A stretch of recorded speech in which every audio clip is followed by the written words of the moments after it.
नमस्कार। आइए सुनते हैं अंजना वर्मा द्वारा लिखी हुई कहानी लेकिन कब। मम्मी डैडी पता नहीं नैनीताल में होंगे या चले गए होंगे। मुझे कैसे स्कूल में छोड़ गई है मम्मी। एकदम बुरा सा स्कूल है। मम्मी कहती थी यह स्कूल बहुत अच्छा है। कुछ भी तो अच्छा नहीं है यहाँ, एकदम बुरा है। कब तक रहना पड़ेगा यहाँ। सुवर्णा कहती है कि यहाँ बहुत दिनों तक रहना होगा। तब तक मैं मम्मी को छोड़कर रहूंगी अकेली। मम्मी की याद बहुत आती है। मम्मी तो कितना प्यार से रखती थी मुझे, खाना भी कितना ज्यादा खिला दिया करती थी, जूस पिलाया करती थी। यहाँ तो कोई खाने के लिए नहीं पूछता। अपने से जाओ डाइनिंग हॉल में बैठकर खा लो। खाना खाने का मन नहीं करता। कैसा खाना बनाते हैं यहाँ। टोस्ट आमलेट, अपने घर का टोस्ट आमलेट कितना अच्छा लगता था। छी, अंडा महकता है। मैं तो नहीं खाती अपने हिस्से का आमलेट। मम्मी से कहकर मैं यहाँ से अपना नाम कटवा लूंगी। सुवर्णा भी तो कहती है और मोनिका भी कि वे यहाँ नहीं पढ़ेंगी। मम्मी कब आएंगी। मम्मी बोली थी कि मैं फिर आऊंगी। मम्मी की याद आती है तो लगता है जैसे मेरा हार्ट फेल हो जाएगा। रोज सोने के समय मम्मी याद आती हैं और खाने के समय भी। मम्मी मुझे अपने पास सुलाती थी। रोज मैं और राजू झगड़ते थे कि मम्मी के पास कौन सोएगा। राजू चट से मम्मी के बगल में जाकर सो जाता था और मम्मी से जिद करता था कि उसी की ओर घूमकर सोएं, और मम्मी उसी की ओर घूमकर सो जाती थी। जब मैं गुस्सा जाती थी तो मम्मी मुझे आंख मारती थी कि राजू सो जाएगा तो मम्मी मुझे अपनी गोद में सुला लेंगी। राजू से मम्मी चालाकी करती हैं, प्यार वह मुझे ही ज्यादा करती हैं। कभी कभी जब राजू सो जाता था और मैं जागी रहती थी तो मम्मी मेरी ओर घूमकर मुझे ही गोद में लेकर सोती थी। राजू बड़ा शैतान है, सवेरे उठकर लड़ाई करने लगता है। हम लोग कितना खेलते थे ट्रेन ट्रेन। जीने के ऊपर हम लोग बैठ जाते थे। मैं मम्मी की साड़ी पहन लेती थी, सैंडल भी, और लिपस्टिक लगा लेती थी। फिर गुड़िया के सूटकेस में कपड़े रखकर हम लोग ट्रेन से दिल्ली जाने का खेल खेलते थे। राजू कैसे छुक छुक किया करता था। यहाँ सुवर्णा मेरी पक्की दोस्त बन गई है, लेकिन यहाँ वैसे ट्रेन ट्रेन नहीं खेल सकते ना। यहाँ तो चारों ओर बैट्स लगे हैं और फिर प्लेग्राउंड में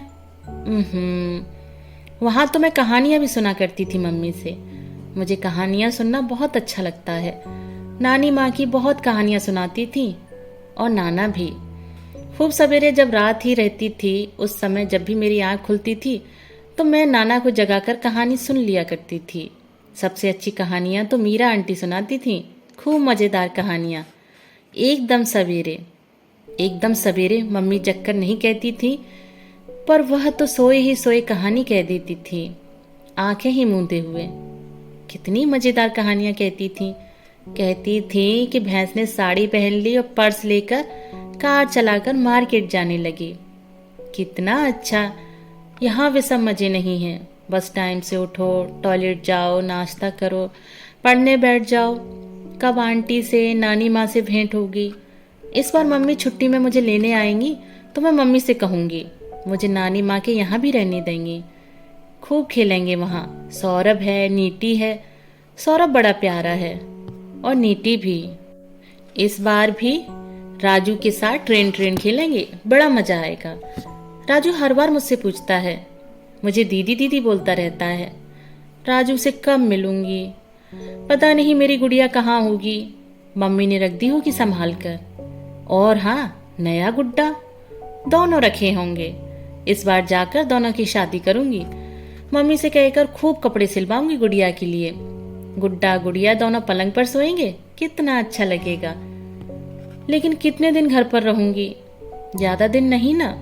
सुवर्णा कहती है कि ज्यादा दिन हॉस्टल में ही रहना पड़ेगा, कम दिन घर में। मम्मी ने वादा किया था 5 कॉमिक्स खरीदने का, शायद भूल गई। मुझे हॉस्टल में पहुंचाते समय बिस्किट और टॉफियां भर ही तो खरीद पाई। कितना पानी बरस रहा था उस दिन। मम्मी डैडी जब मुझसे मिलने आएंगे तो जरूर कॉमिक्स लेकर आएंगे।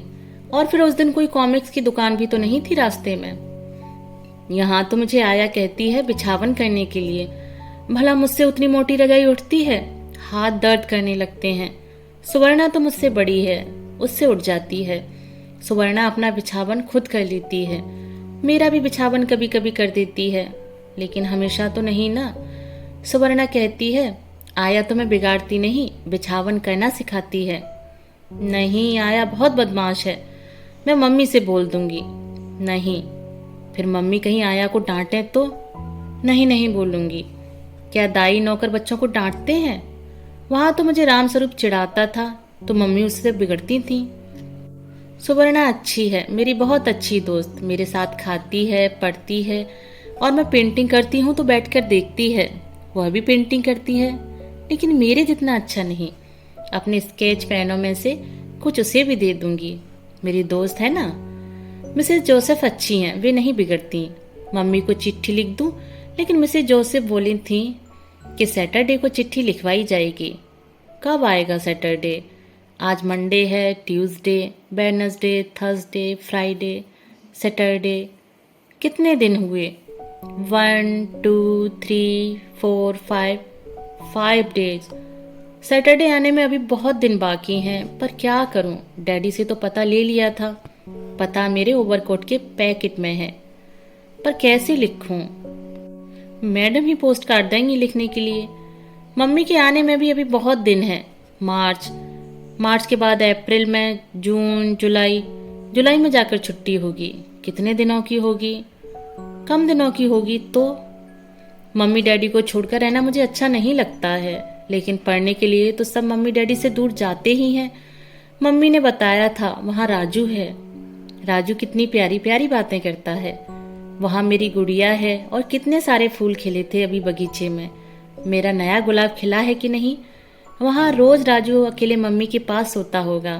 मैं कहती थी कि राजू मुझे सोने दो, मैं तो हॉस्टल चली जाऊंगी, लेकिन नहीं मानता था। इस बार जाऊंगी तो सब जगह जाऊंगी, नानी माँ के यहाँ भी, मम्मी डैडी के पास भी। लेकिन कब? अभी तो बहुत दिन रहना है। दोस्तों, अभी आप सुन रहे थे अंजना वर्मा द्वारा लिखी हुई कहानी लेकिन कब। दोस्तों, कहानी आपको पसंद आई हो तो मेरे चैनल को लाइक, शेयर और सब्सक्राइब जरूर कीजिएगा। धन्यवाद।